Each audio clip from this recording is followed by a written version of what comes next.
And then I heard this horrible, soul crushing scream. And I didn't realize that it was me. Welcome to this special episode of Criminal Minds Exposed, and I'm your host, Robin Dreeke, retired chief of the FBI Behavioral Analysis Program. And today we delve into the haunting case of Mercedes Vega. It's over a year since this Tempe resident was found dead inside a burning car, miles away from her home. As we strive to uncover the truth behind her brutal murder, it's crucial that we pay attention to the details that lie outside the normal patterns of Mercedes' life, because therein lie the answers to her murder. Mercedes' parents, Tom and Erica, join us in this episode to provide a poignant and heartfelt portrait of their beloved daughter. They paint a beautiful picture of who Mercedes was before her life was tragically taken away from us. But we need your help. The key to bringing justice to Mercedes and capturing her murderer lies in your ability to provide tips and leads that may shed light on the events surrounding her death. Let's take a moment to understand who Mercedes Vega was. At just 22 years old, she was a vibrant and driven individual.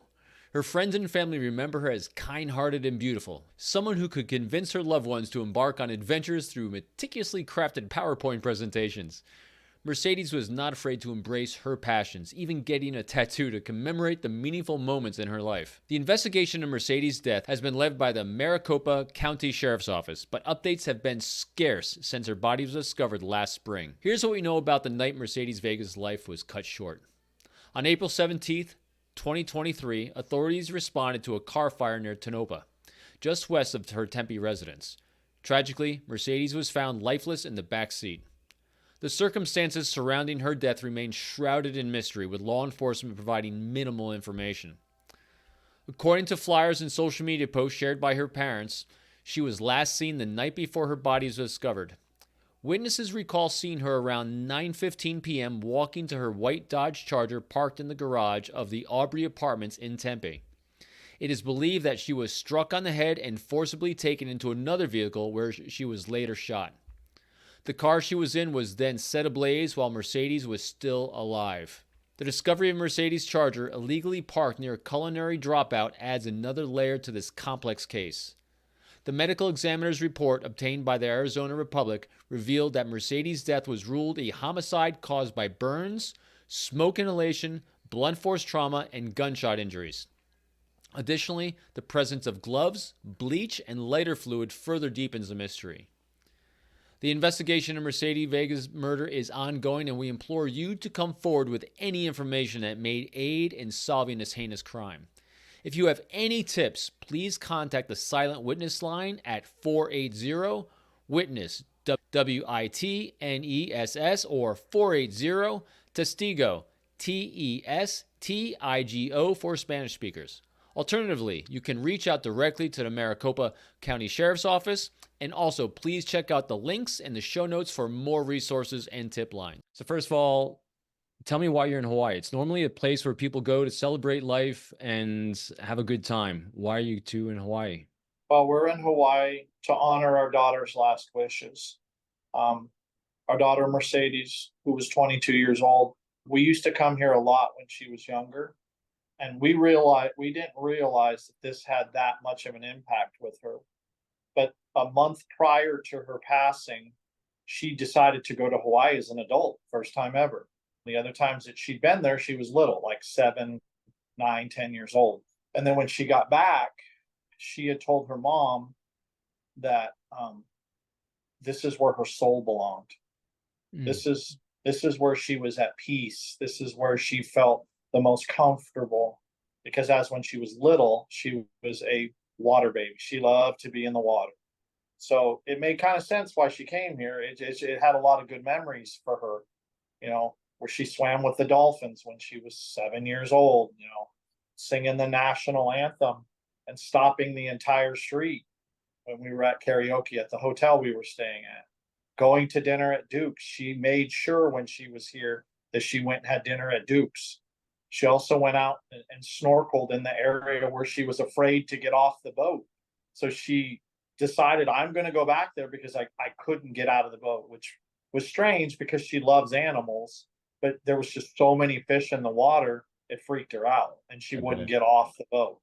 So she came back as an adult. She made sure she did that. So it just had a lot of symbolic meaning to her. And I felt this is, my wife said this is where we need to go to honor our child. And that's why we're here, is to honor her. So, as much as you can, share the worst day of your life. There was a knock on the door, which was very strange to me because they didn't ring the doorbell, and that makes my dog bark.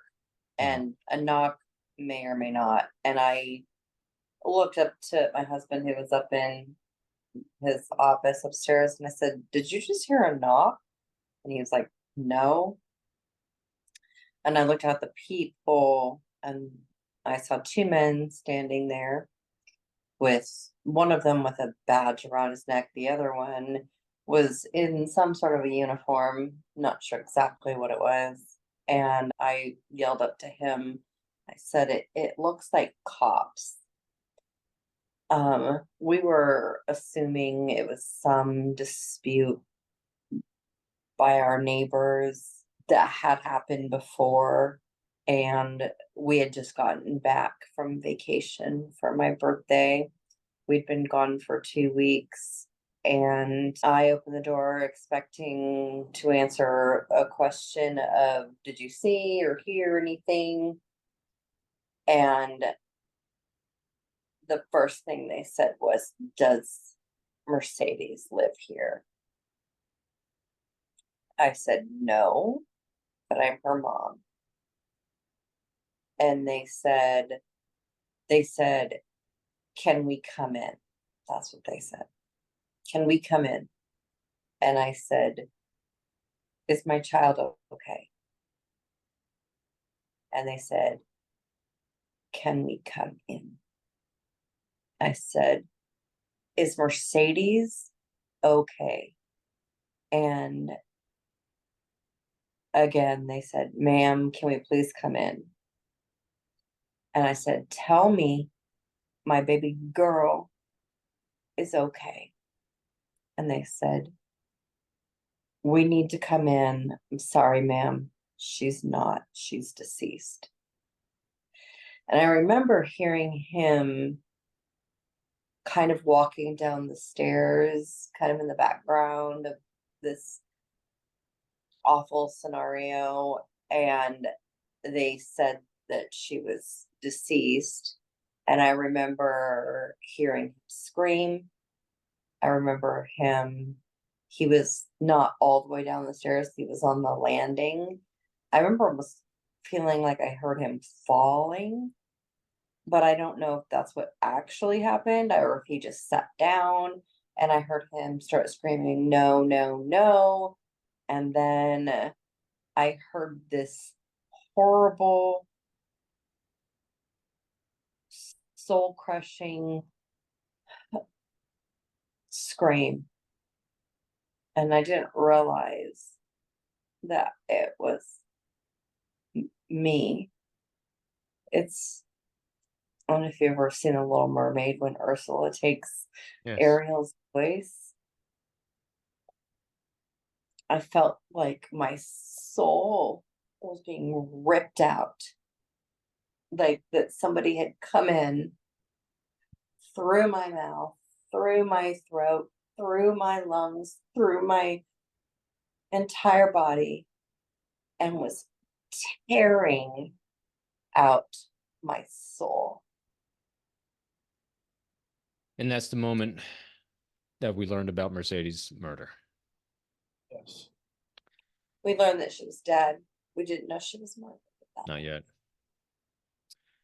Okay. I don't want to dwell there anymore because now we're going to go to what you mentioned already. Her soul was in Hawaii. She felt drawn there. So I want to go there for everyone listening. I want people to understand the beauty of your daughter. I want them to understand what every day was in her life because we solve the greatest tragedies in our life by seeing where unhealthy things exist. And we all see it around us and every day. But the only way we can know what we can pass on, the tips, and leads that we can give to law enforcement is to see what unhealthy is. And the only way we can see what unhealthy is to see what a normal, beautiful life that she led, so that everyone that knew her knows that life. So Yeah. that when people think back on her, they'll say, oh, there's something a little different on this day. Because very rarely does someone just come into our life and murder us. They're part of our lives for a period of time. And so that's where the tips and leads lie. So this is where we're going to talk about the beautiful Mercedes. What was her spark and inspiration to be who she was when she was a little girl? She was born in 4 minutes. Wow. I was in labor with her for 4 minutes. Envy of all mothers everywhere. Well, I didn't realize I was in labor. I was just like, oh, I don't really feel that good. She had that same ability and it's something that runs in our family, that we just don't feel pain until it's like, oh, this is like a big problem. Just a high threshold. And I didn't realize I was in labor with her. And then I called up my friend and I said, something's not right. And she said, okay, let me put my makeup on. I'll be over in a little bit. And I was like, nope, you got to come now. Like, something's not right. I got to the hospital at 3:58 and she was born at 4:06. We ran every red light. And I believe my friend Stacy was hoping we'd be pulled over so we could get like a police escort, Right. but it didn't happen. She came out quiet, calm, perfect, still in her bag of waters, which is, I guess, like 1 in a million chances, and perfect and so beautiful. Just 5 pounds, 3 ounces. She was just perfection. She smiled, very young. I think she was only 2 or 3 weeks old when she started to smile. And where did she grow up? In Anchorage, Alaska, in the Oh, beginning. right. That's where she was born. And then when she was about 1.5, 2, we moved to Las Vegas. Okay. I remember the first thing she said to me when we got there. She said, Mama, hot. No doubt. And then I took her to the pool and she took to it like a fish. And I would worry about, I'd be like, kid, are you ever going to come up for air? She just loved being in the water. So her life arc started with the water and it wound up in Hawaii. So when she was younger in those toddler years, as she's starting to get older, what were some of her interests? What was she into besides the water? Or maybe that was all of it. No, she loved babies. She loved animals, and they all loved her. She spent so much time connecting with newborns and young children, and animals, were everything. They were just drawn to her, whether it was an animal of the ocean or an animal of, on land. That's what she knew, and she knew they were attracted to her. Hmm. And that she was a protective person. Hmm. That she wanted to make sure that they knew that they were safe, whether it was an octopus that wrapped itself around her arm or a small child that was afraid. She was a base of comfort and security. Huh. Very beautiful. So when she's starting to get older now, probably middle school, high school, was she following these passions? Was that one of the things that she thought she was going to walk a path for? She had a horse, She was undecided when she got to that age. She was, as any kid at that age, she, was wanted to be with her friends Uh-huh. and trying to find herself because she was just she was always wanting to be like she would get upset if she got bad grades and He she was a straight A student. yeah she wanted to she knew she had a lot in life to offer and we knew that and that she had a lot of things to offer. Like when she was 7 years old, she created a PowerPoint why we should go to Disney World. I mean, she was only seven, so she was very intelligent. She tested very high in the school district in Arizona. She just didn't know what she wanted to do in Sure. life. She was just, but you're 17, 12, 13, 17. You don't know what you want to do. She was still finding herself, comfortable with herself. Sure. And She would be afraid, and I think this might be important, and maybe you should tell this about the fact that if she felt like someone was looking at her strangely, Hmm. she would look to Tom to yeah, she was very, really she felt insecure about adults around her in some respects. I mean, she was very young, and that's an understandable situation for a, 8, 9, 10, 11, 12 tween, even young teenage girl. As she got older and she was in her late teens, she would kind of call people out and say, like, take a picture. She was strikingly beautiful, Hmm. was just, but she always needed to know that someone had her back. And so she would ask Tom that all the time, do you have my back? that was our little saying, is that if she felt uncomfortable in a situation, because she could tell me anything, and, Right. and she knew that. Like she would call and ask me questions, like life questions. Like she would do something and she'd say, well, what do I need to do here? And I would tell her. And then if she felt uncomfortable, if we were in a surrounding, she would say, you got my back. And that was my saying to her, I got your back. I got Right. your back. I got your back. Yeah. She was a very beautiful, driven young woman. She was just figuring out who she was at Sure. 22 years. Sure. She was really figuring it. Just turned 22. Yeah. So when she was little, she was, into Christmas and into her family. Like, when we were talking about when she was younger, she would tell her mom how to put the diapers on her nephew. You're doing it wrong. Little tiny kid telling her mom she's doing it wrong. She would get in the middle, like if there was a birthday party, she would have to be the one to tell them what gifts to open and be in the middle of the fam. She would like to be the center of attention, Sure. but But she also wanted to make sure that the person was enjoying themselves. That was Yes. a big thing to her. In fact, even up until the day before she died, she was planning a birthday party for her friend. So she sounds extremely empathetic. She sounds very intuitive about people. Like she could She read people is. very well. Yeah. And she shared all that with you all. So tell me about some of the healthy relationships that she had, so that way people get a really good understanding, because it sounds like she was a magnet for a lot of people. What does a A good lot of relationship people look like to her? a lot of people were drawn to her. Her number one was probably her cousin that was born on her birthday.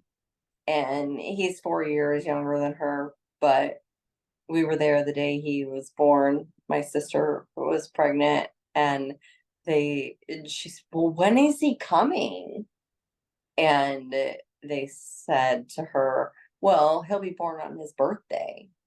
And she said, he'll be born on his birthday? And they were like, yeah, he's that smart. He'll be born on his birthday. And then he was born on her birthday. So that was a little bit of a situation, but not really. But they were so close. What made them so close? She felt that he was born for her. That was her baby. She was like, that was her present. That was her gift. That was her gift being born. And then they grew up together. What they have in common, what they enjoy doing together. Besides their same birthday, Yeah. they'd go sledding. They would carve pumpkins. My sister lives in the house that I grew up in. And, they would spend time at my parents' place, at their grandparents together because they're cousins, in the hot tub or out on the lake, or bonfires in the snow. It was family and it was love. Right. Mercedes loved her family. In fact, the last trip we took with Mercedes was for family. We went there for Thanksgiving, and she actually stayed at their house. Right. And regretted, because I took her to the airport, and she regretted that she was going back early and was already planning on coming back. She loved her family, but she kept her family close to her. Right. Like a lot of her friends, they knew me a little bit, and they knew her mom a little bit, but they didn't know that we talked, weekly or every other day. Right. She kept her private life private, and what she was doing private also. But for her friends, one thing I did notice, and then I did not know this about my daughter, there was a lot of people that had, when she had passed, had come to our house. And there were people that wrote, "When I grow up, I want to be just like you. You don't realize how you've changed my life." See, I'm getting chilled She was just talking a about it. Me too. Yeah. light, Yeah. a beacon, a light.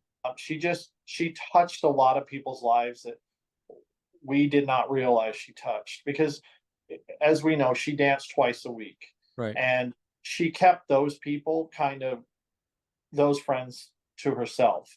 But when we got to meet them, I got to learn more about my daughter on a deeper thing. I knew what my daughter, who she was and what she Right. stood for, but I didn't realize that she had touched these people, these young ladies, as much as she did. She was just a very spiritual, um, very driven young woman, was not satisfied and where she was. And I can't say this, I knew my daughter would get everything she ever wanted. Back to the trip to Disney World. She wanted that. She came up with it. She sat us down and read that PowerPoint presentation to us. She just was a very loving young lady. Another thing, back when we were talking, when she was younger, at our church, you have to be a certain age to take care of little babies. Well, they had some babies that were a little difficult, and Mercedes said, "Well, I can take care of them." They're like, "You're a little too young." And so they let her come in, and they said, "Okay, well, we'll see." She went in, the next thing you know, she was working with the infants.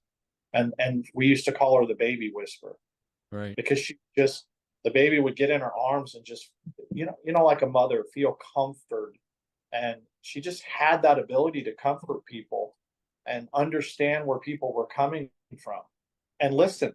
That's the other thing, is she listened. She didn't, at 22, you got your own problems. Why would you want to listen to someone else's problems? But she was that kind of person. She was just, if she could be there for you, she'd be there for you. So, Erica, one of the reasons why I think this is really important, and you two are in an extremely unique position as parents that are so close to your daughter, is that you noticed something when we're on the Nancy Grace show together that really struck me. You noticed that your daughter was wearing sneakers the day that she was murdered. And it was profound to you that that happened. What was her daily life like normally that that stood out to you? So sneakers doesn't confuse me if she was in the gym. Right. But we knew at that point that she was heading out to meet someone. And she worked out 6 days a week. She allowed herself 1 day a week to go and hang out with friends and drink. She was very regimented in her routine. And the fact that she was wearing tennis shoes, to me, when I went to where she was initially hit over the head, and it was a couple days after the fact, and I could see this like I could just see the swirl. I could see the movement of it was like her her foot was like this, and I could see that it was turning, Mhm. and you can almost see the motion in it. I was like, those aren't high heels. Those aren't Flip flip flops flops, because Right. that's what she always had on. or boots. Or yeah, Like heel Doc Martens. boots or Doc Martens. Yeah. Yeah, it was the pattern of it I could see was a tennis shoe. And at that point I had no idea. I'd asked the investigators what was she wearing, and they wouldn't tell me. And then when I saw it, I had her baby hat from the day she was born around my wrist with just a hair tie, just because it was the only thing I had that I felt super, super connected to. And there was a little bit of blood in there from, when they're Right. born really early, they put all these things on them, and there was a little tiny bit of blood. And so I was wearing that around my wrist, and I'm laying in that blood. And right next to me, I see this swirl. And it wasn't like it was just a footprint. I could tell that it had movement to it just because of the way that it was a little bit higher on one side. So she was already bleeding, but if you take something and turn it, it's Right. going to be ridged up a little bit higher on one side. And I said, oh my God, she was wearing tennis shoes? That doesn't make any sense to me, because she never wore tennis shoes. Right. And it struck me, and I didn't know that that was an actual fact until it had been released by someone on social media, her last moments, that she was actually wearing tennis shoes. And this is what's really important for people to realize is that when you're close like you were to her and are to her, you notice small differences in those kind of details. And when things go super sideways in someone's life, like they did in Mercedes where she's murdered, there's a lot of signs of things that have gone differently that day. And for everyone listening, I want you to really pay attention. If you know Mercedes or you know anyone else in your life where you see something going differently than it normally goes, that's where we pay attention. That's where the clues lie, that there's something that we need to say something, do something, and insert ourselves in life because something's not right. And that's why healthy relationships like you all have and still have with her is really key and paramount. Erica, Tom, what's something that I should have asked you that I didn't ask you that you wanted to make sure you shared before we sign off? Mercedes was very spiritual.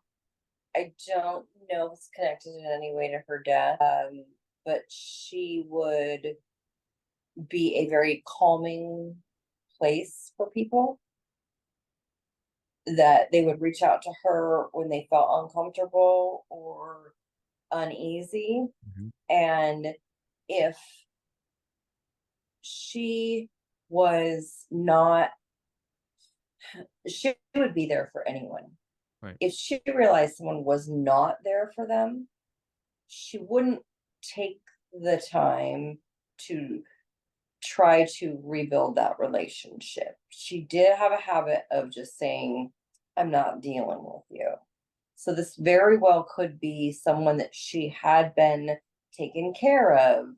She was taking care of them, or an outlet for them to reach out to, whatever the situation might be, and that she just stopped.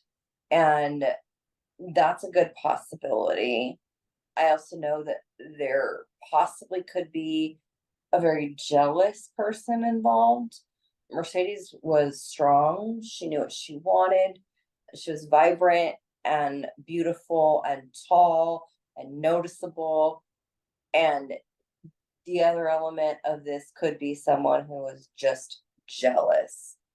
or someone who was just infatuated with her. The most important thing that I want people to know is Mercedes was a beautiful, kind, caring, intelligent, amazing person. And she is so loved and so missed. And I would give anything to not be here right now, spreading her ashes here in Hawaii, and to be sitting there in her apartment with her, having top ramen or something. She's my baby and the most beautiful, kindest, amazing, intelligent, spiritual person I've ever met in my entire life. And the world is at a loss without her. It truly is. We all get a sense of who she was through you. It is a beautiful soul. Thank you so much for sharing her story, her life story, your story. And all I can do is send you my prayers and love. Thank you so much. Thank you very much. As we conclude this episode of Criminal Minds Exposed, we want to express our gratitude to Mercedes Vega's parents, Tom and Erica, for their bravery in sharing their daughter's story. Through their words, we have gained insight into the vibrant life Mercedes led before her untimely and tragic death. We also want to extend our deepest sympathies to the friends and family of Mercedes. Your unwavering determination to seek justice for her has not gone unnoticed, and together we stand united in our pursuit of truth. Remember, the key to unraveling the mysteries surrounding Mercedes' murder lies within our collective efforts. If you have any information that could aid in the investigation, we urge you to come forward. Your tips and leads could be the missing pieces that bring closure to this devastating case. Thanks for joining us in this emotional journey. We hope that by shedding light on Mercedes Vega's story, we have sparked a renewed sense of determination to seek justice for all victims of unsolved crimes. Stay vigilant, stay compassionate, and together, let's make a difference. Until next time, stay safe, my friends.